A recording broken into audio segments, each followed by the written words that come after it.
नमस्कार, स्वागत है आपका मेरे चैनल आपकी दीदी ललिता में। तो जैसा कि मैंने आपको पहले वीडियो में बताया है कि अभी नवरात्रे आ रहे हैं, गुप्त नवरात्रे जो माघ मास के होते हैं। तो 10 फरवरी से वो नवरात्रे लग जाएँगे और 9 फरवरी को अमावस्या है, मौनी अमावस्या। तो इसमें भी स्नान-दान का बहुत बड़ा महत्व बताया जाता है। तो अगर आप जा सकते हैं कहीं तीर्थ स्थल पर या नहीं जा सकते हैं तो नहाइए।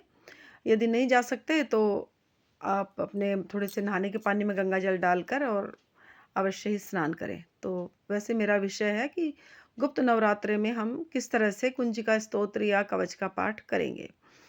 तो आज मैं आपको बताऊँगी क्योंकि नवरात्रों में हम जो पाठ करते हैं देवी कवच का या कुंजिका स्तोत्र का, तो इसका पाठ हमें किस तरह से करना चाहिए और कब करना चाहिए? तो देखिए सबसे पहले तो जब हम न ये कुंजिका स्तोत्र का पाठ करें, वैसे तो देवी कवच का पाठ जब हम अगर करेंगे, तो हमें दुर्गा सप्तशती में शाप विमोचन करना है, उत्कीलन करना है, फिर जो उसकी एक नवाण मंत्र जपेंगे, तो इस तरह से हमें ये सारा विधान करना पड़ेगा। उसके बाद फिर हम इसमें कवच पर आएँगे, फिर अर्गला, फिर कीलक इस तरह और फिर पाठ शुरू करेंगे। तो जो हम मतलब अपना टाइम निकाल कर कर सकते हैं, वो तो बहुत ही अच्छी बात है। अपना कवच वगैरह भी आप पढ़ सकते हैं, इसमें कोई वो नहीं है। लेकिन जो कवच का पाठ है और माता दुर्गा सप्तशती जो हम पढ़ते हैं, इसमें काफ़ी समय भी लग जाता है और ये थोड़ा हर कोई व्यक्ति इतने उपचार, इतने पाठ तरीके से कर नहीं पाता। तो इसके लिए एक माता रानी ने एक हमारे जो शास्त्रों में देवी भागवत में या ये दुर्गा सप्तशती में एक ये आसान तरीका बताया है। तो इसमें हम क्या करें कि हम सिद्ध कुंजिका का पाठ करके और पूरे पाठ का फल हमें मिल सकता है दुर्गा सप्तशती का। तो ये पाठ हम सुबह भी कर सकते हैं और शाम के समय भी कर सकते हैं। आपको जैसे समय अनुकूल हो, आप उस समय दुर्गा सप्तशती का ये कुंजिका स्तोत्र का पाठ आप पढ़ सकते हैं। कुंजिका स्तोत्र का पाठ बहुत ही शक्तिशाली और बहुत ही प्रभावशाली और चमत्कारी है। इसका पाठ करने से हमें पूरे पाठ का फल मिल जाता है। जो हम दुर्गा सप्तशती का पाठ करते हैं, इसका पाठ करने से हमें इसका पूरा पाठ का फल मिल जाता है। और यदि राहु, केतु, शनि की ग्रह लगी हुई है, तो उसको इस पाठ को यदि आप करें, तो वो ग्रह भी स्वतः ही शांत हो जाते हैं। तो आप जब इस पाठ को करने के लिए बैठें, तो एक तो लाल रंग का आसन लें और यदि लाल रंग के वस्त्र पहनकर करेंगे, तो बहुत ही अच्छा है। यदि नहीं कर पाते, तो आप ऐसा कर लीजिए लाल आप कोई शॉल ले लीजिए या कोई चुन्नी ले लीजिए लाल रंग की, वो ओढ़ के और लाल रंग के आसन पर बैठ के पूर्वाभिमुख होकर आप ये कुंजिका स्तोत्र का पाठ आप कर लीजिए। जब आप दुर्गा जी का पाठ करेंगे कुंजिका स्तोत्र का, तो आप एक माला नवाण मंत्र की ज़रूर जपिए। ओम ऐं ह्रीं क्लीं चामुंडाय विच्चे इसकी एक माला का जाप करके और फिर उसके बाद आप सिद्ध कुंजिका स्तोत्र का पाठ करें। उसके बाद फिर आप एक माला ओम ऐं ह्रीं क्लीं चामुंडाय विच्चे का जाप करके आप अपने इस पाठ को संपूर्ण करें।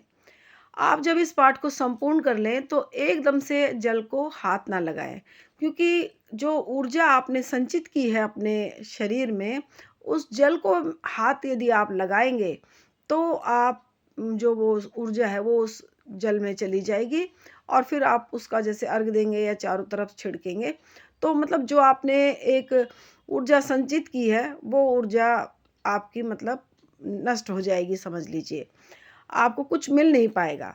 तो क्योंकि हम जो ये पाठ शुरू करते हैं नवरात्रों में, ये हमारी जो कुंडलिनी शक्तियाँ हैं, इससे जागृत होती हैं। धीरे-धीरे ऊपर की तरफ हमारा ये सहस्त्रार्थ की तरफ हमारा ये जो हमारी भक्ति है, बढ़ती है। तो इसलिए थोड़ा देर आप बैठ के ध्यान करके थोड़ी देर माता रानी का, उसके बाद ही आप जल का छींटा लगाएँ या जल को हाथ लगाएँ।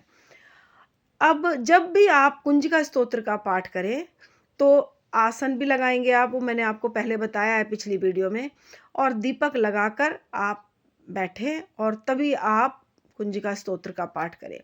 अगर आप किसी मनोकामना को लेकर पाठ कर रहे हैं तो मनोकामना बोलें और फिर पाठ को शुरू करें। उसके बाद में फिर अपनी पाठ को आप संपूर्ण करेंगे, तब आप विराम दें। माँ को भोग अवश्य लगाएं। अगर आप ज़्यादा व्यवस्था नहीं कर सकते तो बताशे और लौंग का भोग अब माँ को ज़रूर दें। मैंने आपको पिछली वीडियो में बहुत ही अच्छे से विस्तार से सारी चीज़ें समझाई हुई हैं। तो आप इस तरह से कुंजिका स्तोत्र का पाठ करें और कुंजिका स्तोत्र का पाठ करके आप अपने जो ये गुप्त नवरात्रे आएंगे, इसमें आप पूरा लाभ, अपनी शक्तियों को जागृत करें और माता रानी से भक्ति का दान मांगे और अपनी मनोकामना बोले। जो भी आपको माँ से चाहिए, माँ आपको अवश्य देंगी। तो आज के लिए इतना ही। मैंने आपको जो बताया है, जैसे बताया है, आप इसको अवश्य करें। माथे पर तिलक लगाकर अवश्य करें। बिना तिलक के माता रानी की पूजा सफल नहीं मानी जाती। पहले आप माँ को टीका लगाएं और स्त्री हैं तो आप माँ की मांग में भी सिंदूर लगाएं, फिर आप अपने आप को टीका लगाएं, फिर अपनी मांग में सिंदूर लगाएं। इस तरह से आप पूजा करें और जब पाठ आप करने बैठें तो आप बिल्कुल भी दाएं बाएं इधर उधर ना देखें। पाठ संपूर्ण हो जाए तभी आप उठें। इसलिए या तो आप पाठ को सुबह करें या फिर आप रात के समय करें, क्योंकि नवरात्रि का मतलब है रात्रि को ही पाठ किया जाए। सुबह आप माता रानी के 32 नाम ले लीजिए, 108 नाम ले लीजिए या एक माला का जाप करके अपनी पूजा को विराम दे दीजिए। शाम के समय, रात के समय आप 11 से 1 के बीच में यदि कोई आपकी विशेष मनोकामना है तो उस समय आप, अखंड दीपक लगा रखा है तो आपको दीपक लगाने की ज़रूरत ही नहीं है। और यदि आप दीपक सुबह शाम लगा रहे हैं और आपने लगा भी दिया शाम को, तो कोई बात नहीं, आप दीपक लगाकर और फिर जितनी देर आप पूजा कर रहे हैं उतनी देर दीपक जलता रहेगा, अपने आप दीपक शांत हो जाएगा। आप मनोकामना बोलकर और माता रानी का पाठ कर सकते हैं। तो इस तरह से आप कुंजिका स्तोत्र का पाठ करें। तो आशा करती हूँ कि आपको मैंने जैसे बताया है, आप इस तरह से कुंजिका स्तोत्र का पाठ करें। एक विशेष बात और बताती हूँ कि जब आप पाठ करें तो जो किताब रखने का जो स्टैंड आता है, आप उसके ऊपर ही आप दुर्गा सप्तशती को रखें। हाथ में लेकर पुस्तक को ना पढ़ें, क्योंकि हाथ में लेना मना बताया गया है। और दूसरा, आप फिर उसे लाल कपड़े में बांध कर उसको रख दें। दूसरे दिन जब आप पाठ करें तो उसको हटाकर कपड़े को फिर आप पाठ शुरू करें, क्योंकि ये जो दुर्गा सप्तशती है ये स्वयं माता रानी ही का ही स्वरूप माना गया है और माता रानी को हम लाल चुनरी उड़ाते हैं और उन्हें आसन दिया जाता है। तो उसी तरह आदर सहित माता रानी का स्वरूप समझकर और माता रानी को मानकर, स्वयं माँ मानकर आप उस पुस्तक की भी पूजा अर्चना करें और फिर उससे जब आपका पाठ हो जाए तो उसके बाद उसको लाल कपड़े में बांध कर लपेट कर आप रख दें। इस तरह से आप पूजा अर्चना करेंगे तो आपको पूरा लाभ मिलेगा, पूरा फल मिलेगा पूजा का। जय माता की। हर हर महादेव। आप मेरे चैनल को, यदि आप नए हैं या तो मेरे चैनल को सब्सक्राइब करें, लाइक करें, शेयर करें और मुझे आगे बढ़ने का मौका दें। जय माता की। हर हर महादेव।